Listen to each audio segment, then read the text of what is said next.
भानगढ़ का किला जो राजस्थान में है। राजस्थान का नाम सुनते ही हमारे दिमाग में का समुद्र, हवेली की कहानियां और इनके बीच छुपा एक ऐसा किला जिसे भारत का सबसे भूतिया किला कहा जाता है, जो है भानगढ़ का किला। जी हाँ दोस्तों, आज मैं आपको जिस किले के बारे में बताने जा रहा हूँ वो भारत के सबसे भूतिया किलों में से एक है।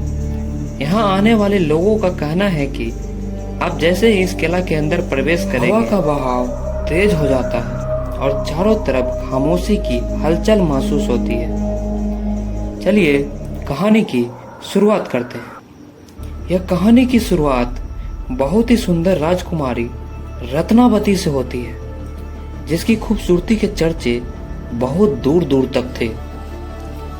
उसी राज्य में एक तांत्रिक जिसका नाम सिंहिया था। इसके बारे में ऐसा बोला जाता था कि यह बहुत ही बड़े काला जादू के कलाकार थे, जिसके काला जादू के किस्से पूरे भारत में मशहूर थे। तांत्रिक सिंहिया इस राजकुमारी का दीवाना था। इन्होंने पूरी तरह से राजकुमारी से शादी करने का जिद बना लिया था। बहुत दिन इंतजार करने के बाद एक दिन जब राजकुमारी इत्र खरीदने गई और तांत्रिक भी इसके पीछे आया और उसने बड़े ही चालाकी से इत्र में एक मंत्र फूंक दिया, क्योंकि उसे ये लगा कि इससे राजकुमारी मेरी दीवानी हो जाएगी। लेकिन राजकुमारी भी कुछ कम नहीं थी। उसे पता चल गया कि तांत्रिक ने इसमें काला जादू किया है, जिससे उसे गुस्सा आया और उसने बोतल को एक पत्थर पर फेंक दिया।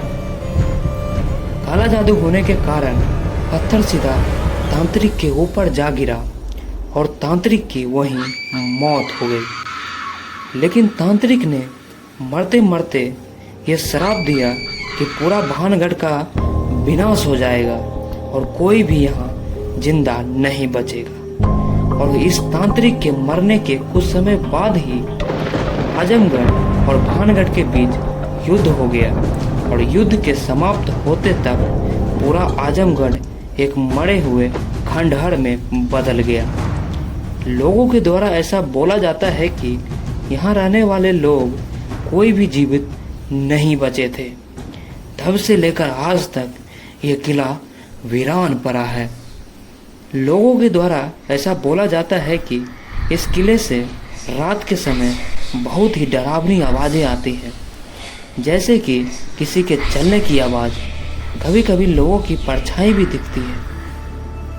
यह किला इतना डरावना है कि इसे भारतीय पुरातत्व विभाग ने सूर्योदय से पहले और सूर्यास्त के बाद तक लोगों को इसके अंदर जाना सख्त मना कर दिया है।